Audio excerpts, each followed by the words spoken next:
Hey guys, welcome back. So today we're working on a Nissan Altima. It's a 2010, it's a proc slot.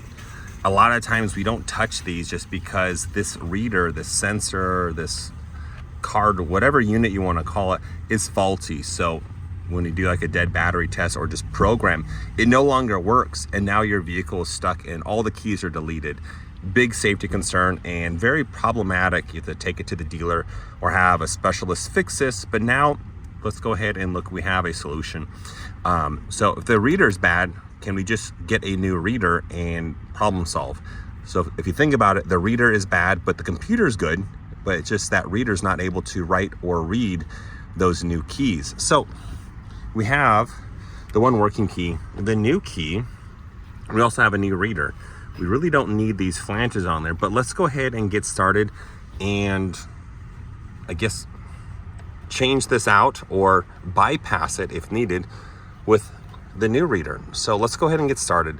Things we're going to need is going to be that new reader. It's going to have that information on there. We'll obviously need the one working key, a new key, not programmed. And then simple tools. I did some quick pre-game. We need a Phillips and a pry tool. Pretty straightforward.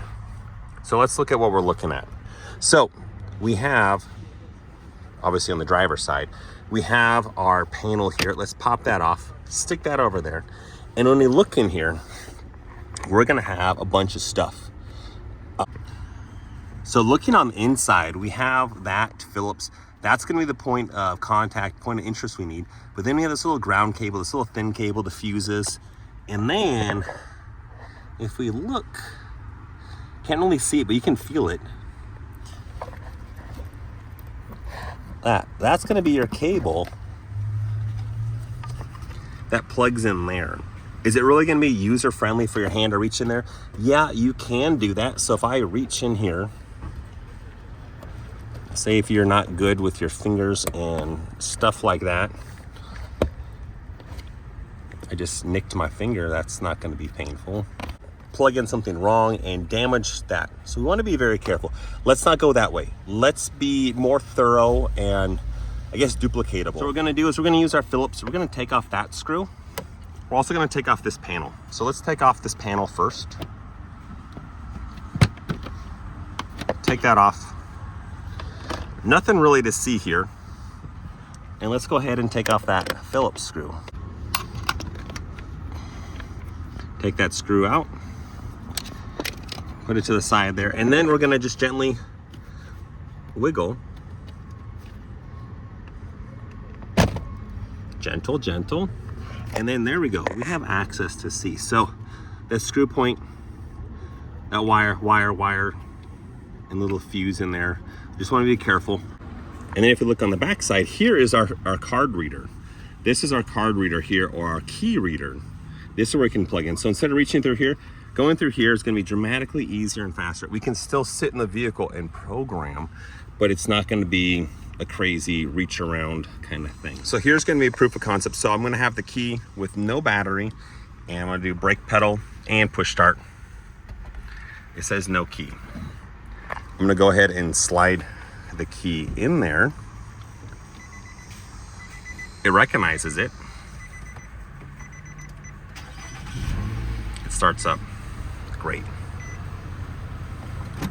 Now let's go ahead and isolate that key reader and put in the new one. So I plugged this in, and I notice if I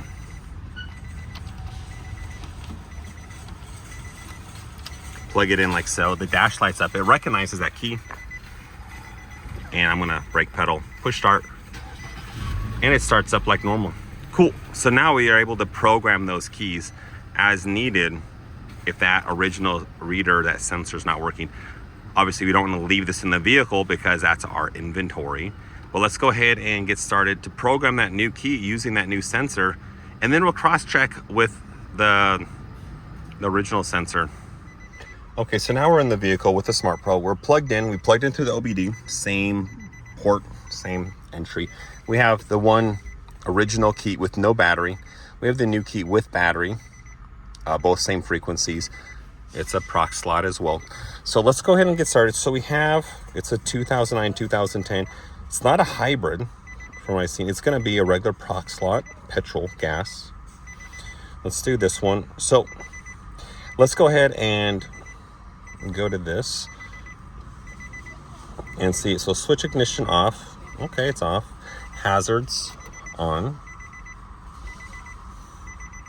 And let's see if we can read the BCM. Okay, cool.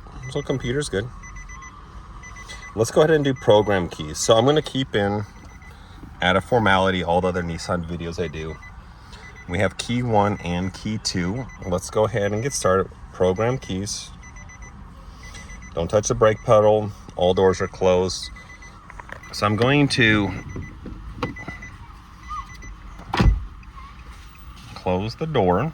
It fits just snug. And cool. And then we want to double check. Press the lock button. I'm going to press lock on the door.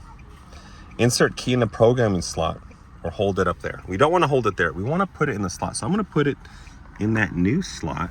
So I'm going to put it in the new slot. So I'm going to lift and slide like so. And I've also noticed there's no difference in orientation.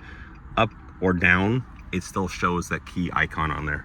So I just have it resting in there. Okay. Yes. Let's try the old pin code. Let's just incorrect. And let's turn it on. Goes to accessory mode. Press it one more time. It goes on.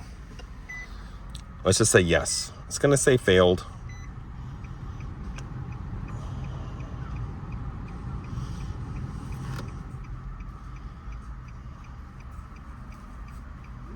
Switch ignition off. Cool. Declined, yes. You want to try the new pin code? Yes.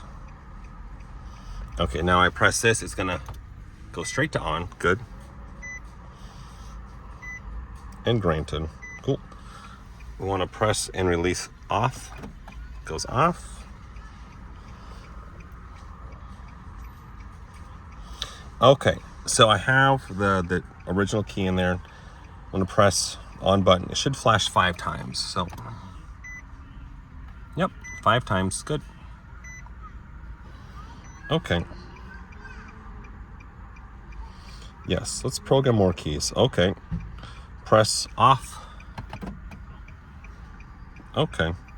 Insert the next key or hold against the proc slot button. That's what confuses people. So I'm gonna take out that original key. I'm going to put the new key in there. Slide it in there. Okay.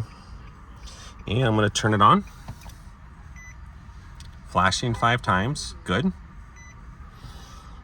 Okay. You want to program more keys? No. Okay. I want to switch off and then remove that key. So I'm going to switch off, remove the key. Wait. I'm gonna remove the key. Okay. Cool. Insert key 1 into the slot. Key 1. And then switch on. Cool. Good. Cool. And then switch off. Cool. And we're done. Let's go ahead and turn off the hazards. Let's check.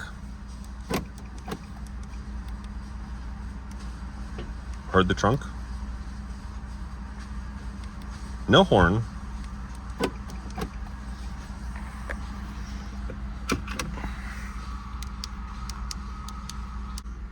Forgot to put the battery back in. And just like that, we have 2 working keys. So this one is a little more scuffed, as you can tell, and the new key. So I paused because I'm like, holy moly, it's not working. I just didn't have the battery in there, so my bad. But yeah, we have all the buttons working. Horn works. Just gotta press it a long time. It's an old car. Cool, we're good. Now let's go ahead and put this back together. So now putting this back together. So we had our card reader like so, just hanging there. I think it's pretty simple like that. First time doing this, but I was able to program ease of action, probably simple for you. So we have this plug here. Let's go ahead and look. We had the plug from under here. As also you see the mounting hardware. I guess to make it easier, probably take the mounting hardware off. We don't really need it. It just kind of gets in the way, and also it's sharp. You don't want to like jab your fingers. So let's go ahead and disconnect. Looking at the plug, we have one little tab here. Be careful, unplug that. And then that comes out like so.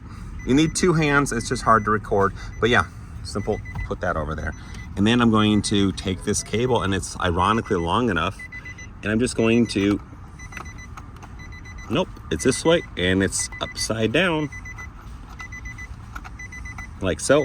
It slides in, and listen, good click, gentle tug, and we're good. So theoretically, we could have reached in here and unplugged it, but what if we can't reach it? Or what if we damage something or yank on this? You don't want to mess up that vehicle and cause more damage. So we can easily get one of these, but we can't get an extra wire harness easily. Cool, let's put this back together. And again, we want to be careful. From what I've seen, these cables here, just be very careful. Also at this section and this, it's gonna have these tabs. You just want to make sure you don't break anything. So I just pressed up. I notice it's flush here, flush, uniform gap, flush, good. I have not screwed anything in. And then I notice the wires look the same. The purple wires, some play, the red wire, some play, the ground wire has some play. It's up there, it's not damaged or anything. I'm not pinching the wires, good. Let's go ahead and put that Phillips screw in there. Go ahead and put that screw back in. Go ahead and put this back in here. And again, it's old material, so be careful. Like this was not from me, but it's just old plastic. It's like beaten up. Be careful, you just don't want to cause damage. So again, use those nylon wedge tools. Cool. And then we have this part and a wedge in there. Flush, and we're good. And just like that, we're good. So we were able to successfully use a new card sensor, key reader, whatever you want to call it, and take the one working key, add a new key. So now we have two keys for the vehicle instead of relying on the original one that has a huge probability of failing or it just doesn't read. It deletes all the keys and adds them back in, but if that doesn't work, you're toast. So that's why we needed that. Cool. Hopefully this video helps. Check out the channel. Make sure you like, comment, and subscribe. And also check out the links for other videos. Other than that, have a great day, and I will see you next time. See ya. Bye.